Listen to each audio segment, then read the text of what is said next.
बिस्मिल्लाहिर्रहमानिर्रहीम। बेटा हमारा जो टॉपिक चल रहा है वो clubs and society and not for profit. सबसे पहले बेटा हमने बनाना सीखी कैंटीन या कैफ़े या शॉप की प्रॉफिट एंड लॉस। उसके बाद हमने पूरे क्लब की बनाई इनकम स्टेटमेंट जिसका नाम होता है इनकम एंड एक्सपेंडिचर अकाउंट। साथ-साथ हमने सब्सक्रिप्शन अकाउंट बनाना भी सीखा कि इनकम कैसे कैलकुलेट होगी क्लब की। फिर हमने आखिरी में बेटा ये देखनी है एसओएफपी statement of financial position.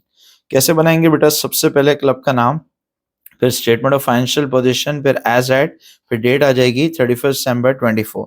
Normally आपको पता है बेटा एसओएफपी 3 कॉलम्स में बनाते हैं। एसओएफपी 2 कॉलम में बनाई जा सकती है कब? जब सवाल में बेटा हमें दो चीजें जो है वो ना दी हुई हो, एक प्रोविजन फॉर डेप्रिसिएशन ना दी हुई हो और एक प्रोविजन फॉर डाउटफुल डेट भी ना दिया हुआ हो। अगर एक भी प्रोविजन दिया हुआ है तो 3 कॉलम्स में बनाएंगे एसओएफपी। अगर एक भी प्रोविजन नहीं है, चाहे डाउटफुल डेट है या एसओएफपी कुछ भी नहीं है, प्रोविजन फॉर डेप्रिसिएशन भी नहीं है, डाउटफुल डेट भी नहीं है, तो फिर 2 कॉलम्स काफ़ी हैं। सबसे पहले आता है बेटा non current assets. Non current assets बेटा सेम है जैसे हम सोल ट्रेडर के अकाउंट्स बनाते हैं, जैसे पार्टनरशिप के बनाते हैं, जैसे हम कंपनी के बनाते हैं। सही है, बिल्कुल वैसे ही बनेंगे non current asset, cost, accumulated depreciation और एनबीवी।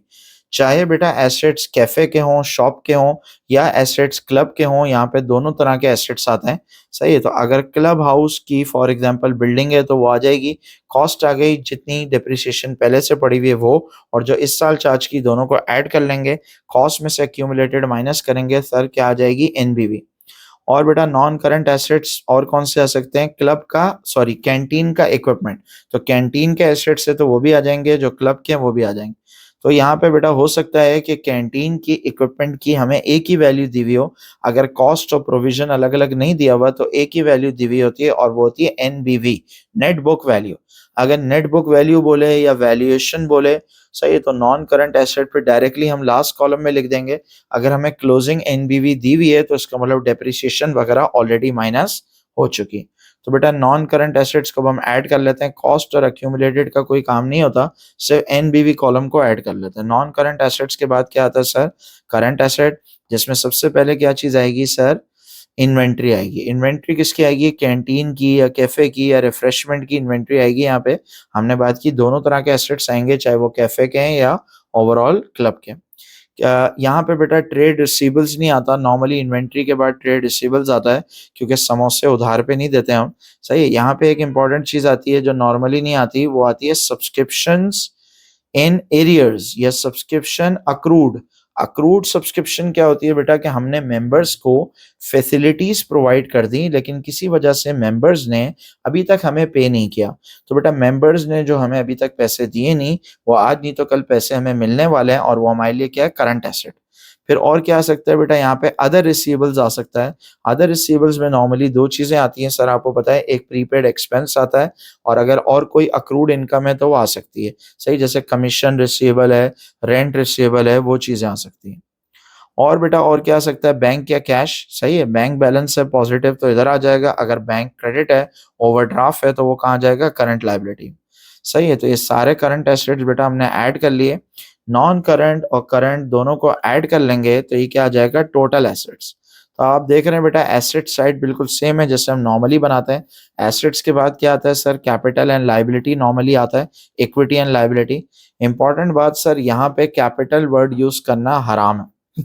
कैपिटल आपने वर्ड यूज नहीं करना, क्योंकि नॉट फॉर प्रॉफिट इदारे में कोई कैपिटल नहीं होता। सही, देखें कैसा लगे कि अगर जो है वो इमरान खान साहब बोले कि भाई ये जो शौकत खानम है इसमें मेरा कैपिटल लगा हुआ है, मैंने इन्वेस्टमेंट की है, शौकत खानम का मैं ओनर हूं, तो ये बातें अजीब सी लगेंगी आपको, क्योंकि शौकत खानम हॉस्पिटल जो है भले से बनाया इमरान खान साहब ने, अपनी वालदा के नाम पे गालिबन बनाया। सही है, तो लेकिन वो जो हॉस्पिटल है वो एक चैरिटी, एक फाउंडेशन हॉस्पिटल है। इसमें कोई कैपिटल नहीं होता, कोई ओनर नहीं होता, कोई इन्वेस्टर नहीं होता, कोई डिविडेंड नहीं होता। तो यहाँ पे बेटा कैपिटल वर्ड यूज करना जायज नहीं है। तो आप यहाँ पे बेटा अगर हेडिंग डालना चाह रहे हैं तो इक्विटी एंड लायबिलिटी के बजाय हेडिंग डालेंगे टोटल लायबिलिटी, और अगर हेडिंग ना भी डालें तो कोई मसले वाली बात नहीं।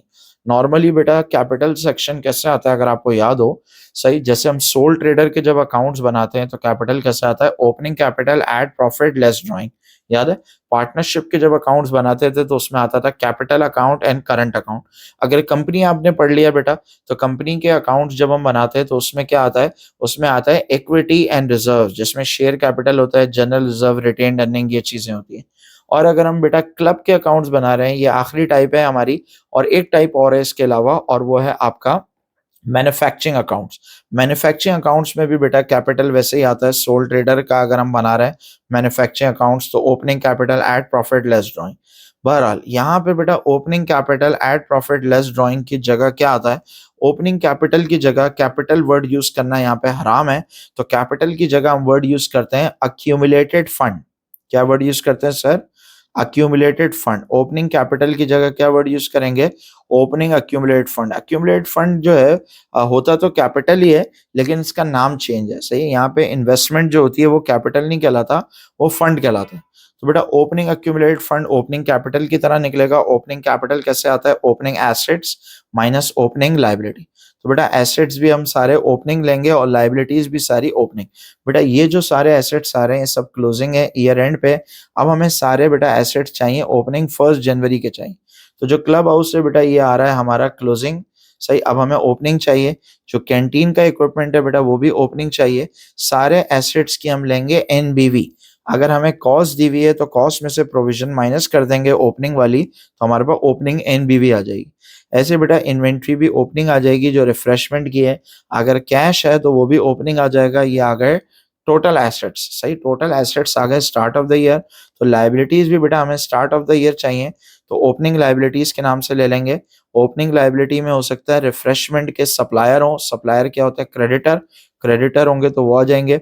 अगर अदर पेबल है, कोई अक्रूड एक्सपेंस वगैरह, तो वो आ जाएगा। एसेट्स माइनस लाइबिलिटी क्या होता है, कैपिटल। लेकिन यहाँ बेटा कैपिटल वर्ड यूज करना हराम है, तो कैपिटल की जगह हम क्या लिखेंगे, अक्यूमुलेटेड फंड। बेटा एक टॉपिक आपने पहले पढ़ा था, single entry incomplete records.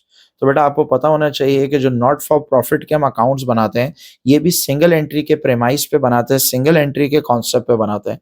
Single entry वाले जो सवाल होते हैं उसमें जब आप एसओएफपी बनाते हैं तो उसका भी फॉर्मेट वही होता है नॉर्मली सोल ट्रेडर वाला।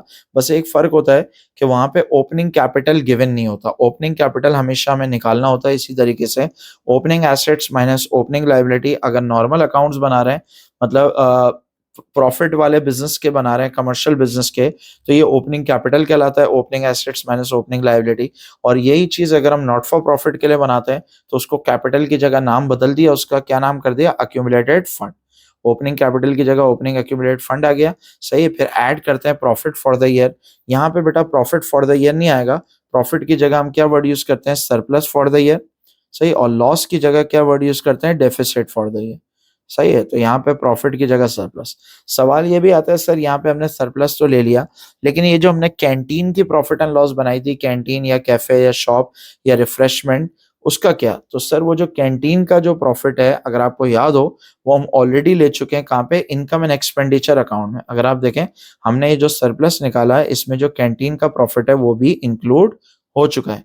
तो अब हमें कैंटीन का प्रॉफिट बेटा अलग से लेने की जरूरत नहीं।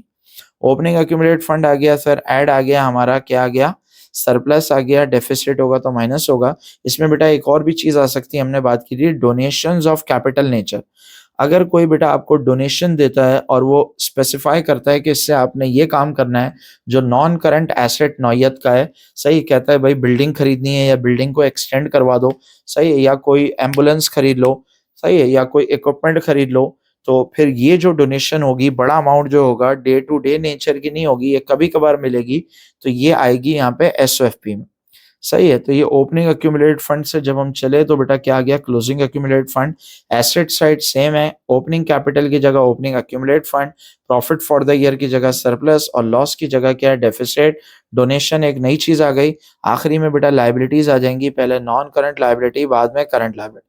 नॉन करंट लाइबिलिटी में यहाँ पे नॉर्मली बैंक लोन तो नहीं होता, क्यों, क्योंकि अगर एक चैरिटी एक फाउंडेशन है उसको नॉर्मली बैंक लोन नहीं देगा, क्योंकि बैंक्स जो है वो लोन देते हैं कमर्शियल बिजनेस को जो कि इनको इंटरेस्ट वगैरह दें।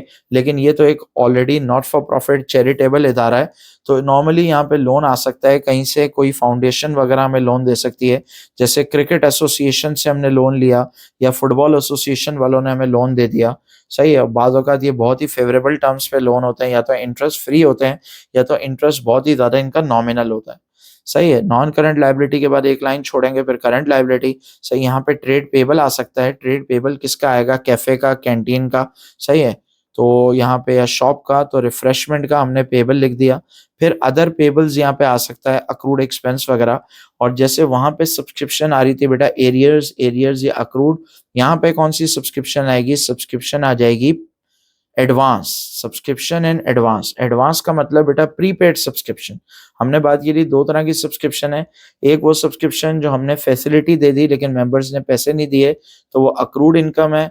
और एक वो है जो हमने पैसे ले लिए लेकिन अभी तक हमने उनको सर्विसेज़ नहीं प्रोवाइड की, तो ये प्रीपेड इनकम है। प्रीपेड इनकम बेटा हमारे लिए लायबिलिटी होती है और अक्रूड इनकम हमारे लिए क्या होता है? एसेट होता है। फिर आखिरी में अदर पेएबल अक्रूड एक्सपेंस वगैरह आ सकता है। अगर बैंक ओवरड्राफ्ट हो तो वो आ सकता है। सारी करंट लायबिलिटीज़ को ऐड करेंगे। फाइनली बेटा आप क्या करेंगे? ये जो क्लोजिंग एक्यूमुलेटेड फंड है ये, और नॉन करंट लायबिलिटी और करंट लायबिलिटी तीनों को ऐड करेंगे। और आपको पता है यहाँ पे हमने इक्विटी या कैपिटल वर्ड यूज़ नहीं करना।